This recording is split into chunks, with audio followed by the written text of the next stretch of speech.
이 시간 우리 좌우에 계신 분들과 함께 인사를 나누겠습니다. 예배 은혜를 누립시다. 말씀의 은혜를 누립시다.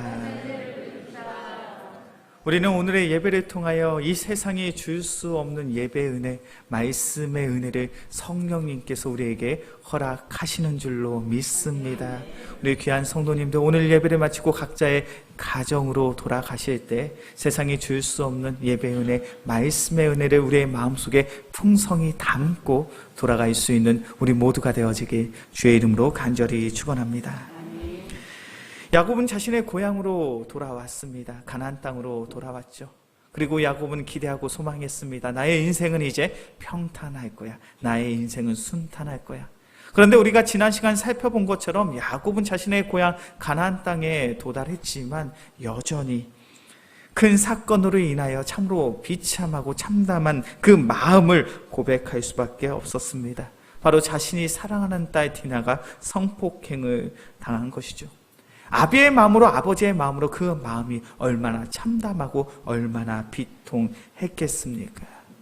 그런데 오늘 창세기 34장의 말씀을 잘 읽어보니까 디나를 성폭행한 이 히위 족속의 추장이 세겜이 단순히 순간적인 정욕으로 디나를 성폭행한 것은 아니라는 사실을 우리가 발견할 수가 있습니다. 우리 창세기 34장 3절과 4절의 말씀입니다. 창세기 34장 3절과 4절의 말씀 함께 봉독합니다. 그 마음이 깊이 야곱의 딸 디나에게 연연하며 그 소녀를 사랑하여 그의 마음을 말로 위로하고 그의 아버지 하몰에게 청하여 이르되 이 소녀를 내 아내로 얻게 하여 주소서 하였더라. 특별히 3절에 그 마음이 연연하여라는 이 문장을요, 히브리어 그대로 직역하면 나의 영혼이, 나의 생명이 밀착되어 있다, 떨어지지 않게 되었더라라는 고백이 됩니다. 지금 이 세겜은 어떠한 마음을 가지고 있습니까? 디나를 간절히 절절히 사랑하고 있는 거예요. 그의 사랑이 얼마나 크고 그의 사랑이 얼마나 절절한지 나의 영혼이, 나의 생명이 디나에게 붙잡혀져 있더라는 거예요. 내가 없으면 나는 정말로 이 세상에 살아갈 수 없다, 그런 마음, 그런 심정으로 내가 이 여인과 결혼하고 싶다라고 고백하고 있습니다. 더욱이 고대 사회에는, 유목민족의 사회에는 납치혼이라는 것이 있어요. 우리나라에도 과거에 보쌈이라는 게 있었죠. 내가 사랑하는 여인이 있습니다. 그렇다면 그 여인을 강제로 납치해서 잠자리를 갖고 그 여인을 내 아내로 삼는 그런 악습이, 그런 풍습이 과거에는 있더라는 거죠. 성경의 배경이 되고 있는 고대 근동사에도 그러한 문화와 그러한 풍습이 있었습니다. 지금 디나의 상황이 그런 거예요. 히위 족속의 족장인 세겜의 입장에서 야곱의 가정은 적당히 그들과 거리를 두고 생활하는 이방 민족의 사람들입니다. 야곱의 가족들이 자신 부족을 배척하고 있다는 사실, 그 사실을 너무나도 잘 알고 있죠. 그렇게 세겜은 생각합니다. 정상적인 방법으로는 내가 이 여인과 결혼할 수 없겠구나. 그렇게 내가 강제로 이 여인과 동침하고 그 이후에 결혼을 청해야겠다. 어찌 보면 당시의 문화와 풍수로 본다면 일어날 수 있는, 발생할 수 있는 그러한 일이 지금 발생한 거예요. 더욱이 세겜과 그의 아버지 하몰이 야곱을 찾아와서 이야기를 합니다. 창세기 34장 8절부터 12절까지의 말씀이에요. 창세기 34장 8절부터 12절까지의 말씀, 제가 한 절, 우리 성도님들이 한 절 교독해서 봅니다. 하몰이 그들에게 이르되 내 아들 세겜이 마음으로 너희 딸을 연연하여 하니 원하건대 그를 세겜에게 주어 아내로 삼게 하라.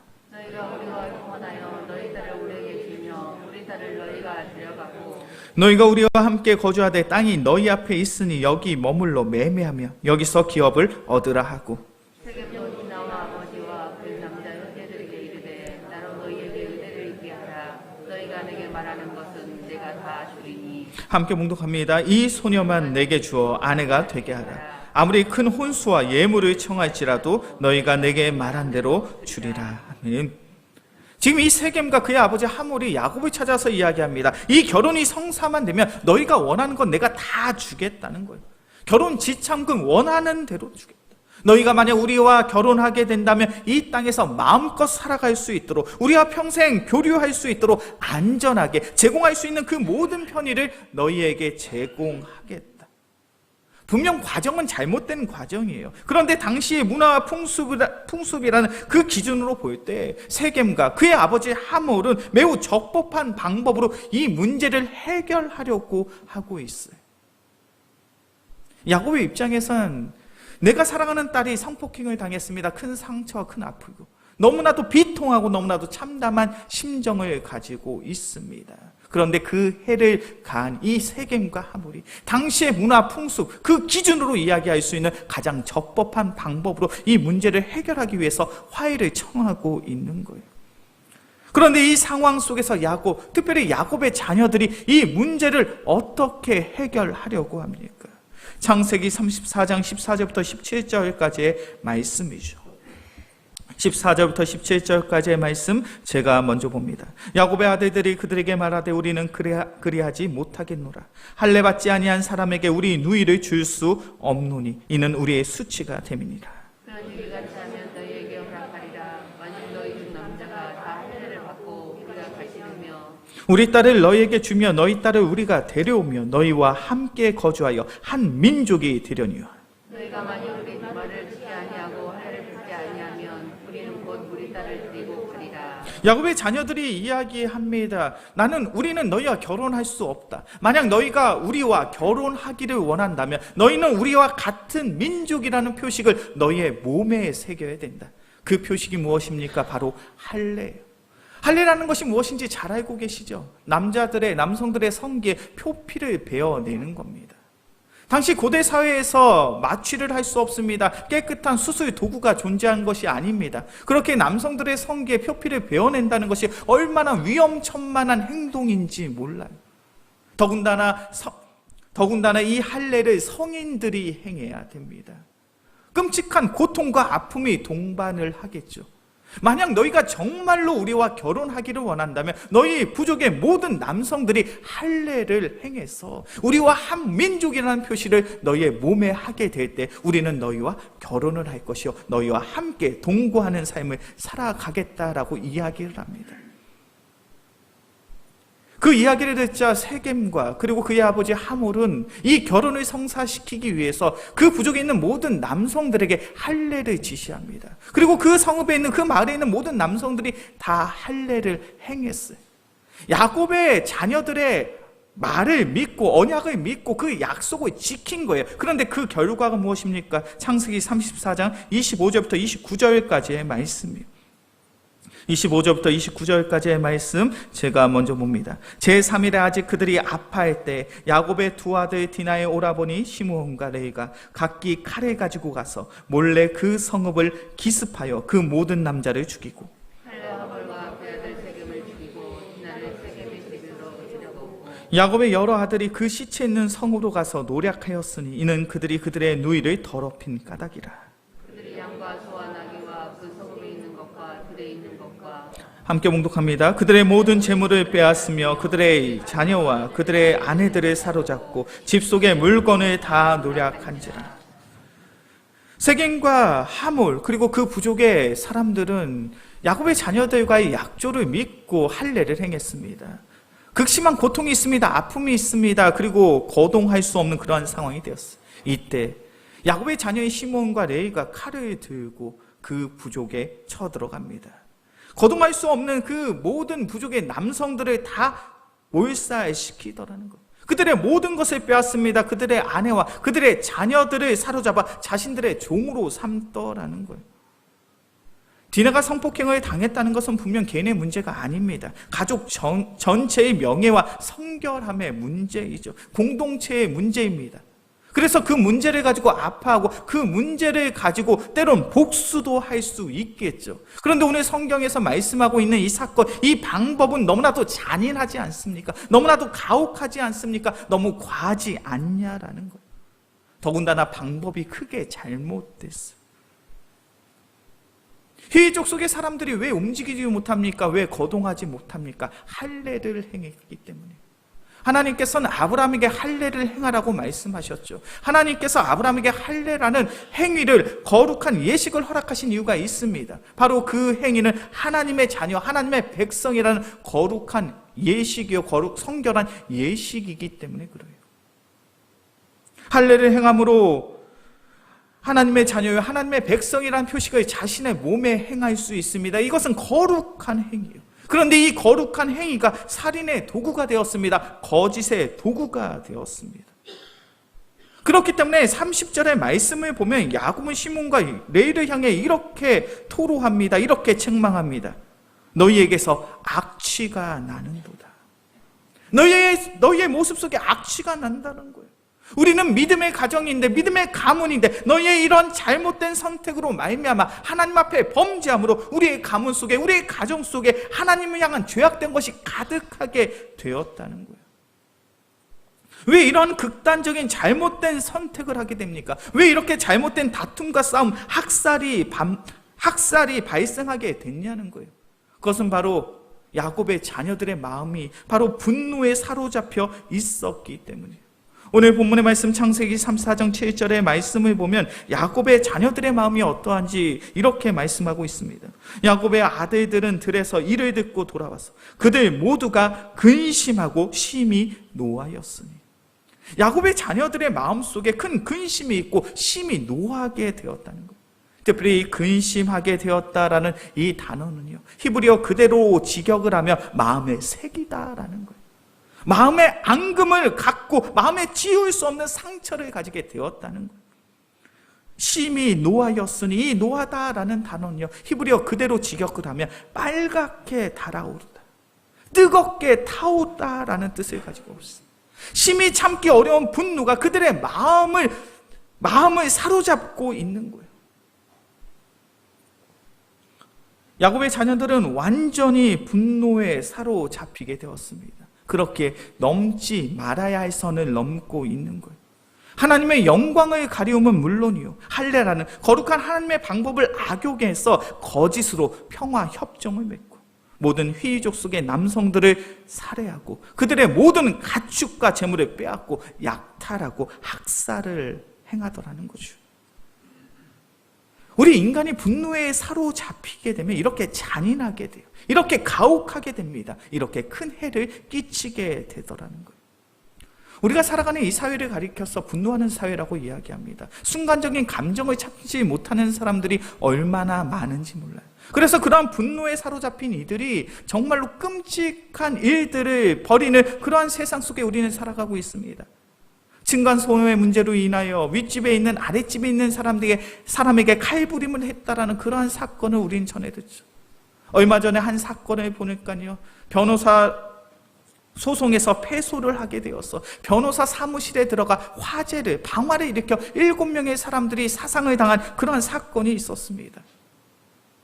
내가 마음이 상했다고, 내가 분노했다고 자신의 감정을 해소하기 위해서 일명씩도 없는 사람에게 폭력과 폭행을 가하는 그러한 묵지마 범죄가 우리의 삶 속에 나타나는 이유가 바로 여기에 있지 않습니까?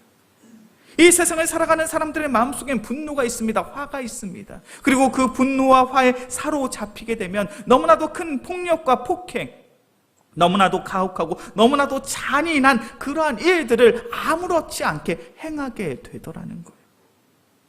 성경은 분노에 대해서 우리에게 분명한 가르침을 줍니다. 에베소서 4장 26절과 27절의 말씀인데 제가 봉독하겠습니다. 분을 내어도 죄를 짓지 말며 해가 지도록 분을 품지 말고 마귀에게 틈을 주지 말라. 성경에서 말씀하고 있는 것이 무엇입니까? 분을 내어도 죄를 짓지 말며. 우리가 이 세상을 살아가며 화를 낼 수 있습니까? 없습니까? 분노할 수 있습니까? 없습니까? 성경의 가르침은 우리가 분노할 수 있고 화를 낼 수 있다라고 이야기해요. 분을 내어도, 화를 내어도, 그것은 하나님이 우리 인간에게 주신 감정이에요.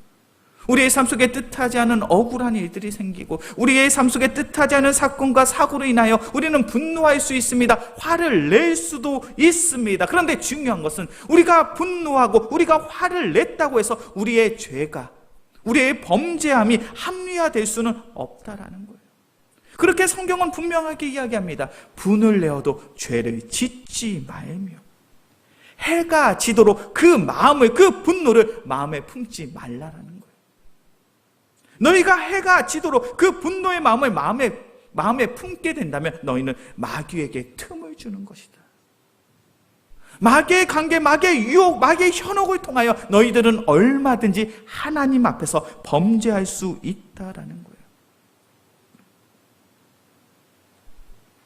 우리가 이 세상을 살아가며 우리가 살아가는 이 세상을 가리켜 분노하는 사회라고 이야기하죠. 뜻하지 않은 사건과 사고로 인하여 우리의 마음속에 분노가 솟구칠 수 있습니다. 화가 솟구칠 수 있어요. 그러한 세상, 그러한 사회 속에서 우리가 참된 믿음의 성도라면 우리는 어떠한 신앙의 태도, 어떠한 신앙의 모습을 가지고 살아가야 되냐는 거예요. 분을 내어도 죄를 짓지 않을 수 있는 그런 성도의 삶의 모습이 무엇이냐는 거예요. 성경의 말씀을 보면 하나님의 마음에 가장 합한 자, 주님의 마음에 가장 합한 자라는 놀라운 칭찬을 들은 이가 있습니다. 누군지 아십니까? 바로 믿음의 조상 다윗입니다. 다윗의 별명이 무엇이냐면 하나님의 마음에 합한 자예요. 주님의 마음에 합한 자라는 별명을 가지고 있는 이가 바로 다윗이에요. 그런데 그 다윗의 마음속에서 분노가 있었습니다. 끓어오르는 화가 있더라는 거예요. 그리고 그 분노와 그 화를 가지고 얼마나 지독한 저주의 말을 쏟아 부었는지 몰라요. 우리의 분노한 다윗의 절규와도 같은 그러한 말씀을 한번 보도록 하겠습니다. 시편 109편이에요. 시편 109편 9절에서부터 13절까지의 말씀입니다.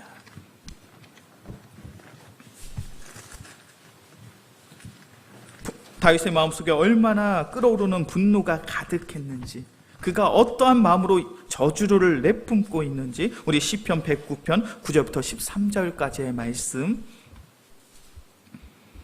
제가 한 절, 우리 성도님들이 한 절 교독해서 보겠습니다. 시편 109편 9절에서부터 13절까지의 말씀 제가 먼저 봅니다. 그의 자녀는 고아가 되고 그의 아내는 과부가 되며 그의 자녀들을 위하여 구별하고 그들을 황폐한 집을 떠나 빌어먹게 하소서. 고리대금하는 자가 그의 소유를 다 빼앗게 하시며 그가 수고한 것을 낯선 사람이 탈취하게 하시며 그에게 일들을 찾은 자가 없게 하시며 그의 구할 일들을 쫓을 자도 없게 하시며 함께 봉독합니다. 그의 자손이 끊어지게 하시며 후대에 그들의 이름이 지워지게 하소서. 다윗이 얼마나 그의 마음속에 큰 분노가 자리 잡고 있는지 느껴지십니까? 자신의 대적자를 향하여 이렇게 저주합니다. 그들의 자녀는 고아가 되고 그들의 아내는 과부가 될지어다. 그들의 자녀들은 구걸하는 인생을 살아가게 될 것이요, 그들의 모든 소유는 다 빼앗기게 될 것이다. 그들을 돕는 도움의 손길은 없게 될 것이고 그들의 자손은 끊어지며 후대의 사람들은 그들의 이름, 그들의 명예를 다 잃게 될 것이다. 저주도 이런 저주가 없습니다. 자신의 대적자만 저주하는 것이 아니에요. 그들의 자녀, 그들의 아내, 그들이 소유한 그 모든 삶 가운데 하나님의 저주가 임할 것을 저주하고 선포하고 있더라는 거예요. 어찌 보면 세상의 욕보다 더 잔인한 말 아닙니까? 너의 자녀들이 다 고아처럼 유린을 당할 것이고 너의 아내는 과부가 될 것이고 너의 모든 재산들을 다 잃게 될 것이고 너의 가문은 이제 끊어지게 될 것이고, 어찌 보면 세상의 욕보다도 더욱 잔인한 말을 지금 다윗이 쏟아붓고 있는 거예요. 다윗의 마음속에 지금 분노가 얼마나 큰지 몰라요. 다윗의 대적자들이 다윗을 추격합니다. 괴롭게 합니다. 다윗을 도운 이들을 학살하고 죽였어요. 다윗의 삶 속엔 소망이 없습니다. 희망이 없습니다. 철저히 절망하고 좌절하는 인생에 사로잡힌 거예요. 다윗이 자신의 인생을 살펴보다 소망이 없고 희망이 없습니다. 그렇게 그의 마음속엔 분노가 가득합니다. 화가 가득합니다. 그 분노의 마음, 그 화난 마음을 가지고 다윗이 행한 마지막의 선택이 무엇이냐? 시편 109편 4절의 말씀입니다. 나는 사랑하나 그들은 도리어 나를 대적하니 나는 기도할 뿐이라. 그 분노의 마음을 가지고, 분노의 감정을 가지고 다윗의 선택이 무엇입니까? 나는 기도할 뿐이라. 그 분노의 마음을 가지고 나의 대적자를 찾아가 그에게 칼을 겨눈 것이 아니에요. 그를 죽인 것이 아니에요. 그에게 해를 가한 것이 아니에요. 그 분노의 마음을 가지고 나는 다만 기도할 뿐이라.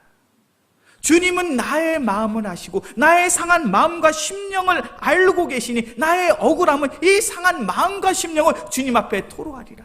이것이 내가 할 수 있는 유일한 방법이라는 거예요.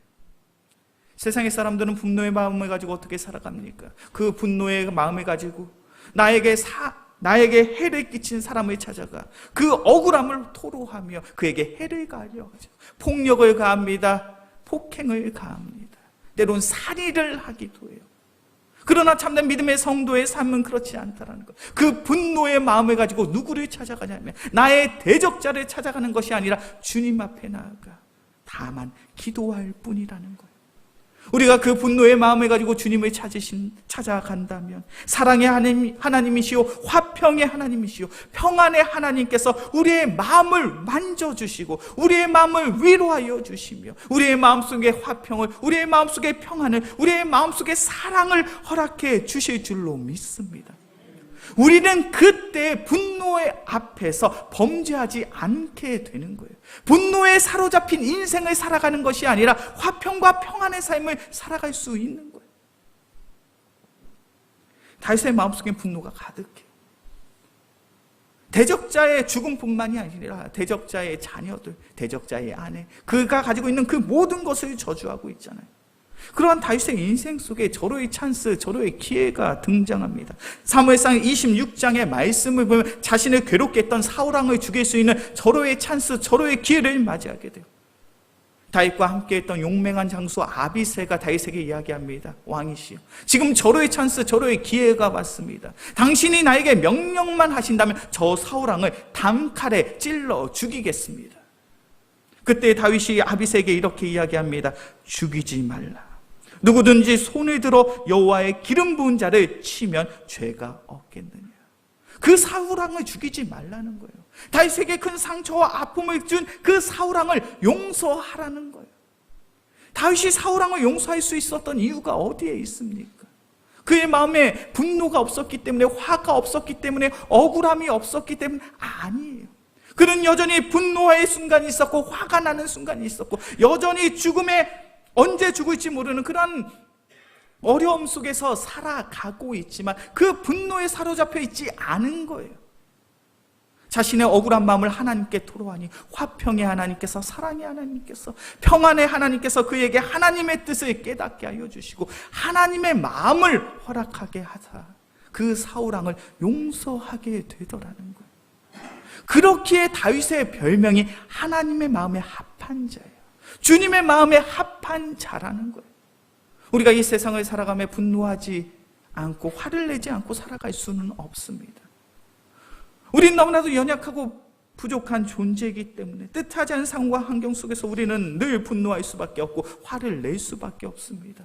그런데 중요한 것은 그 분노에 사로잡힌 인생을 살아가는 것이 아니라 그 분노의 마음을 가지고 주님 앞에 나가 우리의 아픈 마음, 상한 마음을 주님 앞에 토로할 수 있는 우리 모두가 되어지길 주의 이름으로 간절히 축원합니다.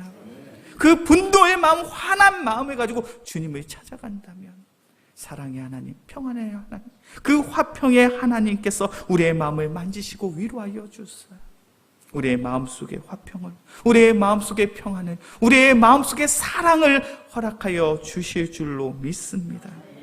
이제 말씀을 정리하겠습니다. 우리가 살아가는 세상을 가리켜 분노하는 사회라고 이야기하죠. 분노에 사로잡힌 사람들이 얼마나 극단적인 잔인한 행동들을 자행하는지 모릅니다. 그러나 세상의 사람들이 분노에 사로잡혀 살아가는 이때 우리는 하나님의 마음에 합한 성도가 되어야 될 줄로 믿습니다. 우리의 마음, 분노의 순간, 화가 치밀어 오는 그 순간에 우리의 억울한 심령을 주님 앞에 토로함으로 하나님의 마음을 품고 하나님의 뜻을 분별하여 하나님의 나라를 위하여 살아갈 수 있는 하나님의 마음에 합한 귀한 믿음의 성도들이 되어지길 주의 이름으로 간절히 축원합니다. 이 시간 오늘의 말씀을 기억함으로 함께 찬양하고 기도하도록 하겠습니다. 우리의 찬송가 412장의 찬양이죠. 내 영혼의 그 깊은 데서 함께 찬양하겠습니다.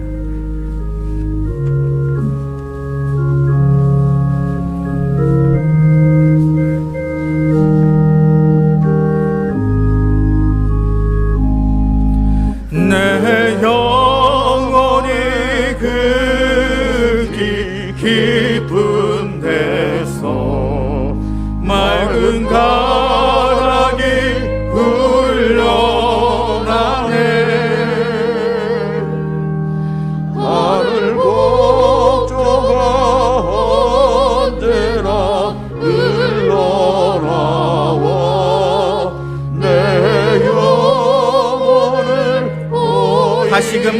4절을 찬양하겠습니다. 이 땅 위에 험한 길 가는 동안, 이 땅 위에 험한 길 가는 동안 참된 평화가 어디 있나.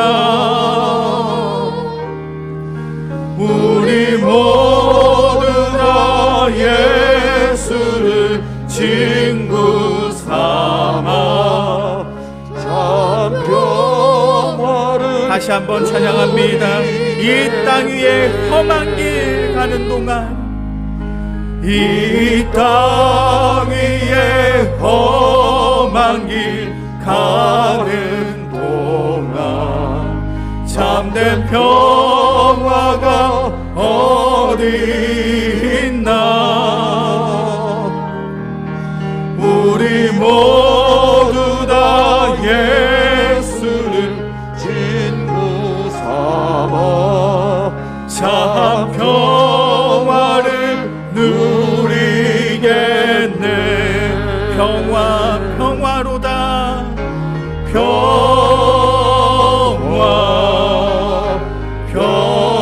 평화로다.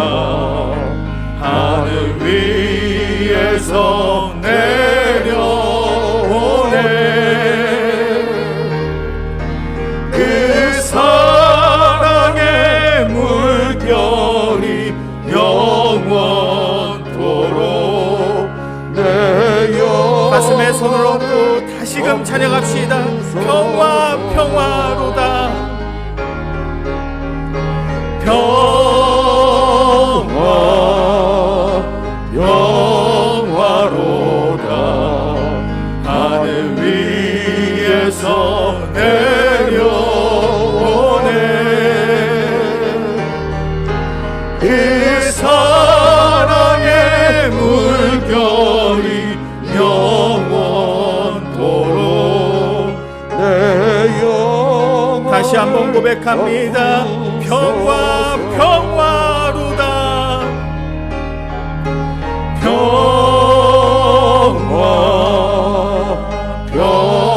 평화로다. 하늘 위에서 내려오네. 그 사랑의 물결이 영원토록 내 영혼을 덮으소서. 이 시간 오늘의 말씀을 기억하며 함께 기도하겠습니다. 사랑의 주님, 죄악된 세상을 살아가며 너무나도 억울한 순간들이 많습니다. 때론 세상의 사람들에 의해서 상처받고 아픈 순간들이 있습니다.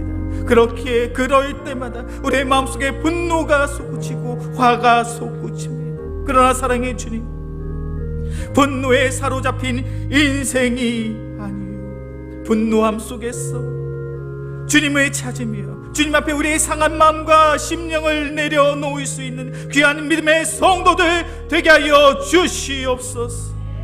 그리하여 분노에 사로잡힌 인생이 살아가는 것이 아니요 하나님의 마음에 합한 인생을 살아감으로 주님께서 허락하신 화평의 마음, 주님께서 허락하신 평안의 마음, 주님께서 허락하신 사랑의 마음을 가지고 하나님의 뜻을 분별하여 하나님의 나라를 위하여 살아갈 수 있는 귀한 은혜의 성도들 되게 하여 주시옵소서. 이 시간 주님께서 허락하신 참된 평안, 참된 화평을 소망하며 주여 한번 부르짖고 간절히 기도합시다. 주여,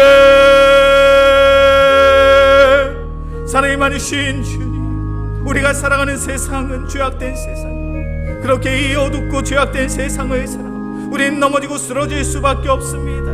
상한 마음과 심령을 가지고 살아갑니다. 억울한 상황과 억울한 일들, 우리의 마음속에 분노가 솟구치고 화가 솟구칠 때가 있음을 고백합니다. 사랑이 많으신 주님, 분노에 사로잡힌 인생이 아니요 화에 사로잡힌 인생이 아니요 온전히 우리의 연약한 마음, 상한 마음과 심령을 가지고 주님 앞에 나아가 우리의 상한 마음과 심령을 주님 앞에 토로함으로 주님의 만지심을, 주님의 위로하심을, 주님의 회복케 하심을 경험할 수 있는 귀한 믿음의 성도들 되게 하여 주시옵소서. 우리의 마음속에 세상이 줄 수 없는 평안을 허락하여 주시옵소서. 우리의 마음속에 세상이 줄 수 없는 화평을 허락하여 주시옵소서. 우리의 마음속에 세상이 줄 수 없는 사랑의 마음을 허락하여 주시옵소서. 그래 우리가 이 죄악된 세상을 사랑하며 우리의 가정이 화평의 가정이 되게 하여 주시고 우리의 직장과 사업터에 주님께서 허락하신 평안을 누리며 우리의 영광교회 더욱 사랑의 영적 공동체 되게 하여 주시옵소서. 주님, 사랑이 많으신 주님, 우리가 살아가는 이 세상은 죄악된 세상입니다. 그렇게 우리는 넘어지고 쓰러질 수밖에 없습니다. 세상의 악한 자들에 의하여 상처받고 아파하며 때론 분노하고 때론 솟구치는 화로 인하여 참으로 참담한 심정을 토로할 수밖에 없습니다. 사랑의 주님, 그러한 죄악된 세상을 살아간다 할지라도 분노에 사로잡힌 인생이 아니요 하나님의 마음에 합한 믿음의 성도들 되게 하여 주시옵소서.